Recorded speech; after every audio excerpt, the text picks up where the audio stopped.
Hey there, I'm Lance and I'm a gamer. And I'm Sam and I'm a non-gamer. And we are Love to Hate, where we try to help gamers find great games to play with non-gamers. And today we're taking a look at Evergreen by Horrible Guild. Evergreen is a game in which you are going to be drafting cards, using action selection with the cards, trying to plant twigs and trees and bushes and big trees on your planet, trying to gather up as much sunlight to ultimately make the biggest forest for the most points in this game. Let's take a look at how it works down below, and then we'll come back and share our thoughts on it as a gamer and non-gamer.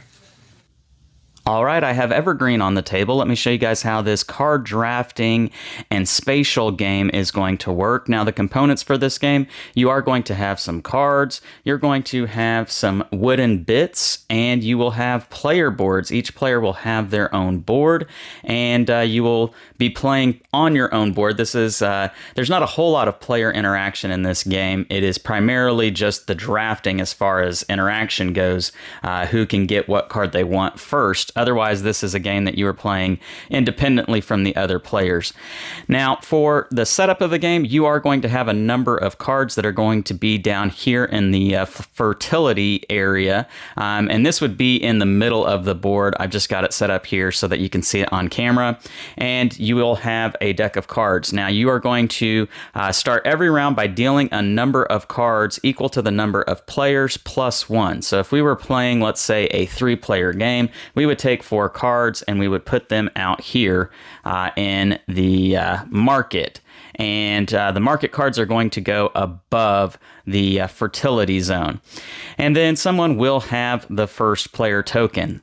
Now, how a turn is going to work once you have your market cards available here, starting with the first player, they are going to draft one of these cards, and I'll explain what the cards are here in just a minute, but let's say I take this card right here, and after I take this card, I take the first player marker and I place it on whatever card is the furthest left in the market. Now, had I taken this card in particular, then this would be the furthest card left in the market, and it would go on that card, and then it would go to the next player in clockwise order, and they would draft whatever card they want. And if they end up taking the one with the leaf, then they are going to be the first player in the next round. If nobody ends up taking the card with the leaf, because again, this would be for a 3-player game, you deal out one more than the number of players, then since nobody took the card with the leaf, then it would go right back to the player who had the leaf at the beginning of the round. And so that is the drafting phase. I should have mentioned that there are going to be 4 rounds in the game, and you can keep track of that here on your player board, and in each round there are going to be 3 phases. That is the phasing, or the draft phase, excuse me, of a particular round. So after you do the drafting phase and you have whatever card you selected, then you would do the action that's going to be on the card. So let's take a look at these cards here, and there's a couple of things to take note of. There's going to be obviously the artwork and coloring that are on the card, and that tells you what biome this particular card is good for. If you look at the player boards, you're going to have 6 different biomes here, as denoted by their color regions on the board, and that is going to tell you where this particular card is going to let you do your action. There are 2 things that you get to do with your card. You've got an action and a power, and I know that's going to sound redundant, but they're different things. Looking down here on the bottom right of your player board, it shows you what your actions are that you can do each time you draft a card. And so letter A here is going to let you place 3 tree saplings, little twigs is what I call them. And so taking a look at our wooden bits here, we've got twigs, we've got little trees, we've got big trees, we've got bushes, and we have lakes, water. And so that letter A action is going to let you place 3 of these twigs here. And because the card is for the Arctic biome, I have to place them somewhere over here in the Arctic biome. And each of these little holes here, this is a dual layered board. I can place them in there and they're not going to move around. I don't have to place them adjacent necessarily to each other. They just have to be within this blue Arctic biome. So that's letter A here. Letter B would allow me to do 2 different growths. And so how the growth is going to work, you are going to be growing your twigs into small trees, and you'll be growing your small trees into large trees. And so for letter B, I'm going to be able to get to do 2 separate growths. And so what that means is that I could possibly, if this were a second turn later on in the game, and I had already done A with this particular card, and I came back and I took another blue card, or whitish blue card, then I might do letter B here, and I might turn both of these into smaller trees. That would be 2 separate growths. What I could not do, though, is that I could not do those 2 growths on the same little tree. So I could not take this twig here and turn it into a little tree and then turn it right into a big tree. That would not be allowed. I'd have to do 2 separate growths. So that's what letter B does. Letter C allows you to place 1 little tree sapling somewhere in that biome and do 1 growth. So I might place a twig somewhere and turn this little tree into a big tree, because ultimately you are wanting a lot of big trees in this particular game. Letter D here is going to allow you to ignore what the card is, the color region, and do either a little twig or 1 growth anywhere on the planet. One or the other, 1 little twig or 1 growth. So those are the actions that you're doing. And then you also have the power that is listed on the card here. So if you'll take a look, each card is going to have an icon down here in the bottom right, and that is the power that you're able to do for this turn. So this particular one has the lake water icon on it. And so if we'll look at the top of the player board here, each of the 6 possible powers that are going to be found on the cards are shown here in the top of the board. And so for the lake icon, that is up here in the top right, I would increase my marker here to the next one on the right, and whatever number is listed under that shows me how many of this I get to put somewhere on my board. So I get to put 1 lake somewhere on my board, and I can put that anywhere on the board. I don't have to, I'm not limited to what color region is on the card for this power ability on the bottom. And so to give you an idea of what the different abilities are up here in the top, this again is placing out a little twig. This is placing a small tree. This is changing a twig to a small tree. This is changing a small tree to a big tree. This is going to be just straight victory points. So you just get straight victory points for however you've advanced this along your track. This is going to let you place out a lake, which I'll explain in a minute, and this is going to allow you to place out a bush. So what do lakes and bushes do real quick? So let me clear out some space here. A lake is going to allow you to do some growth in the regions that are adjacent to it. So if I have my lake right here, and let's say I have a small tree there and a twig right here, I am going to allow both of these two to grow instantly the moment I place this lake here in between them. And so this small twig would grow into a small tree, and this small tree would grow into a large tree because of the lake right here. And that's pretty nice. Now the bush is just going to allow me to be able to connect different forests that I'm building out here on my board, because what you're trying to do, you're trying to build up your forests and have a really large forest that hopefully covers your entire board. You won't get that far, but that's the idea. And so let's say, for instance, that that lake was not there, and I had a forest that was building off this way, and then I had this forest that was starting to build off this way, but they weren't connected. The bush here allows me to connect them. And so this tree would, in theory, be connected to this tree to form a forest. Because at the end of a round, you're going to get points for however big your largest forest is going to be. Speaking of that, let's get back to the way the round works. So again, you're going to be drafting cards, and then you will be doing the actions that are on the cards. And then if you have not gotten to this number of cards that you've drafted for that round, then you will repeat the process. You'll put out a whole new market, you'll draft cards again, doing the actions for those cards until you reach this number. So in the first round, you're going to draft 5 cards and do 5 actions and 5 powers. And then in the next round, you'll do 4, 3, and 2. And so at the end of a round, once in the first round, once you've done 5, then you are going to do 2 things. You're going to have this sun marker here that's going to be traveling along the outside of the board for each round. In the first round, it's going to start up here at the top, and you're going to get sunlight points as the sun shines from the top, going down that direction of each of these columns here. And so if you have a tree that gets sunlight, you'll get 1 point for that. If you have a big tree, you'll get 2 points for that. But just as is the case in photosynthesis, if you're familiar with that game with the sunlight and trees and how that worked, there are going to be shadows here with these trees, and they'll prevent other trees from getting sunlight. So this little tree right here is going to cast a shadow of 1 space because it is a little tree and it only takes up 1 space. So not that this bush would give you sunlight points, because bushes don't give you any sunlight points, but if it did, or if it were another tree, this tree would prevent it from being able to get any sunlight because it casts a shadow of 1 space. Now this big tree here, it casts a shadow of 2 spaces because it's big, and so if it were right here, for instance, let's say, this little tree is within 2 spaces of the big tree, so it would not get any sunlight points because the big tree is overshadowing it.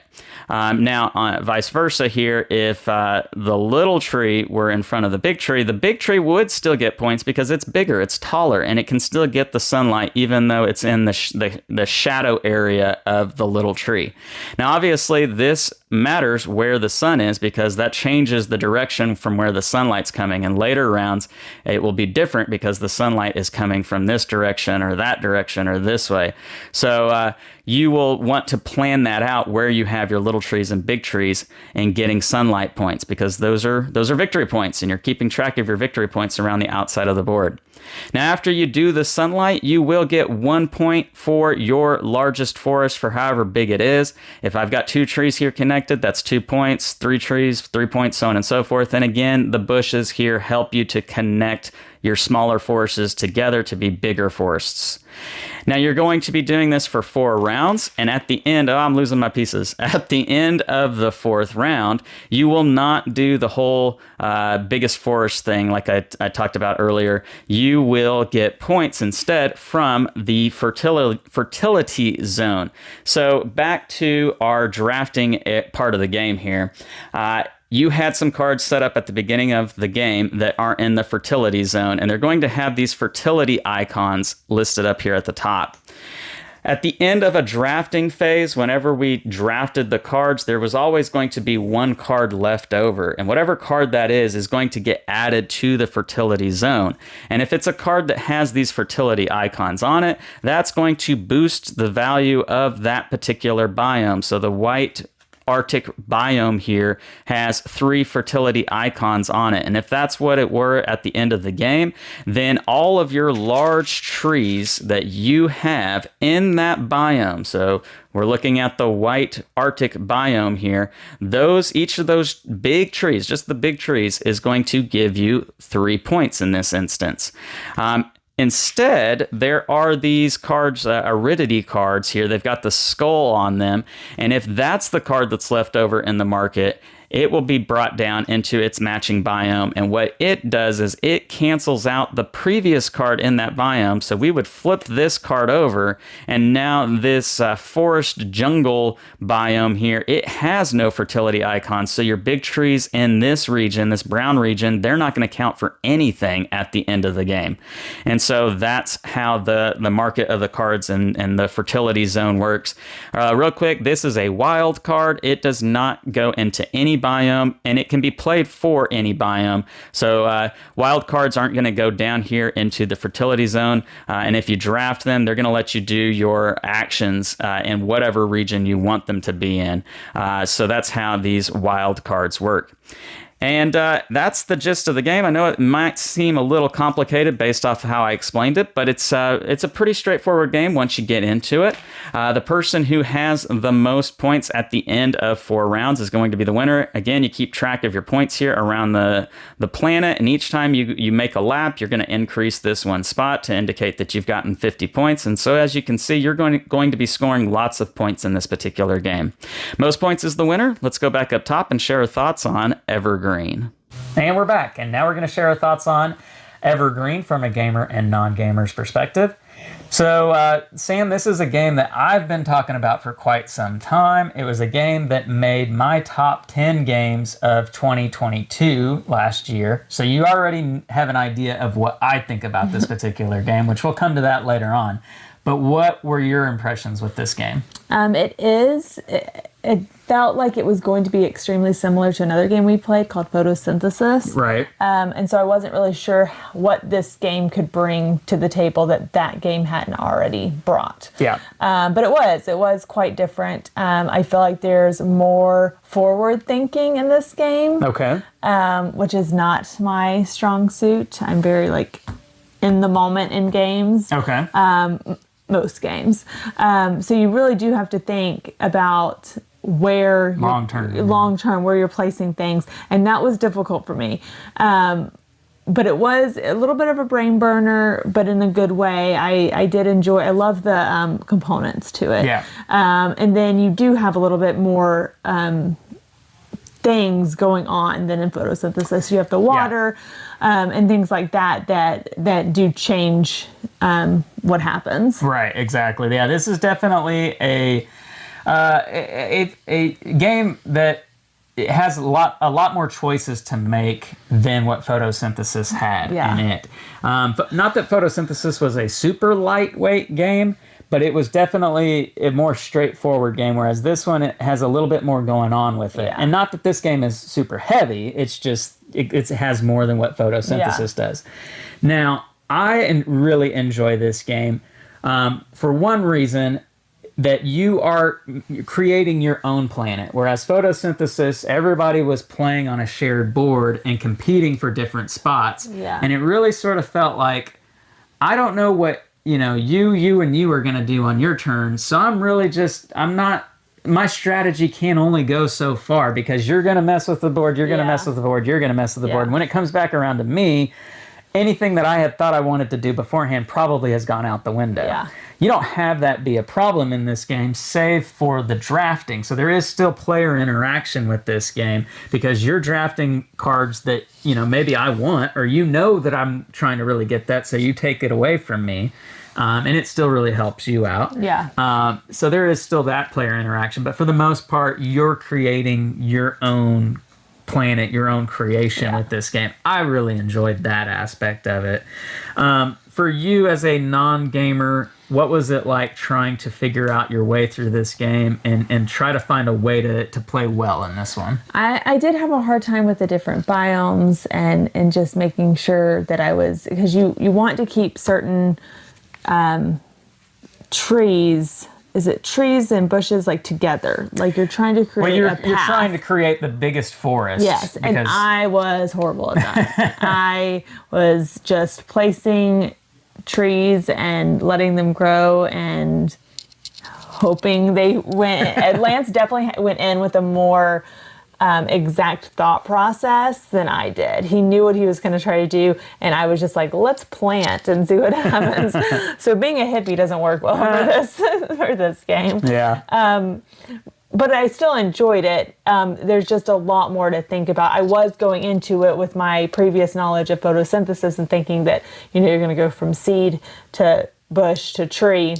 Mm-hmm. But then there's so much more to this one that kind of changes how I played. Yeah. You still have the sunlight moving around the board, so that's still a similar idea. Yeah. And you, like Sam said, you are trying to grow these trees, but it's all about creating a large encompassing forest across the biomes. Yeah. And paying attention to what biomes are going to give you more points at the end of the game, I think, is a fun aspect with this one as well. So, all right, let's talk about pros and cons with Evergreen. For you as a non-gamer, what stands out in a good way to play this one with non-gamers? I mean, I do like what you said about us each having our own. You have your own board and your own stuff. And I think that is helpful because you're not relying on somebody else or getting burned by somebody else. And you either win or you lose on your own. Right. And I think the components are great. I love all the components to it. The board is great. I love the just how they designed everything. So I think that the components and the design of the game in general is really good. Okay. Yeah. Production-wise, the game is top-notch. Yeah, the pieces are fantastic. The dual-layered boards work great. You know, they really thought through on how they wanted to make this game, and they knocked it out of the park as far as that goes. So, yeah. I think we need to mention that the playtime for this game is fairly quick. I mean, the box says 45 to 60 minutes, which that's teetering on the higher end of what you like to play. But I feel like the gameplay is lightning fast with this game. You're drafting a card, you're playing the card, boom, boom, There's boom, not boom, all boom. this extra stuff. Yeah, and it feels a lot quicker than what it actually is. So I'd be shocked. I didn't time our games, but I would be shocked if they actually went 45 minutes. So. What maybe doesn't work so great for you as a non-gamer? I don't know if there's anything that necessarily doesn't work. It's more how my brain works, and I was not good at forward planning. Okay. And so if you spend the first couple rounds just kind of placing things where you feel like they should go without a real direction, it can come back to kind of bite you later on. Yeah, and I think what maybe, really nails down what Sam is talking about there is that, trying to figure out which biomes are going to give you the most points for the in-game scoring, where you want your big trees to be at. That's an aspect of the game where you really have to pay attention to if you're going to want to do well. And then once you start to realize, okay, so the blue biome is going to be the one that gives the most points, I want to make sure I've got a lot of trees there, while still making sure the points are still there for it at the end of the game. Like that's not an easy balance to have to walk between. And so it does take, I won't say an expert level of playing, but it takes practice and getting well at that with this particular game for sure. Yeah. All right, scale of 1 to 10, love to hate. Where does Evergreen come in at? I liked it. It was a little bit on the heavier side for me. Okay. But I definitely see us playing it again. I'd probably get it as 7.2. Okay. All right. I think that's fair. And I've definitely played it a lot more than you have. And I'd be hopeful that score would increase the more she plays it and gets familiar with it and is able to. Stop teaching me more games and let me play games I've already played. Or it'll never happen.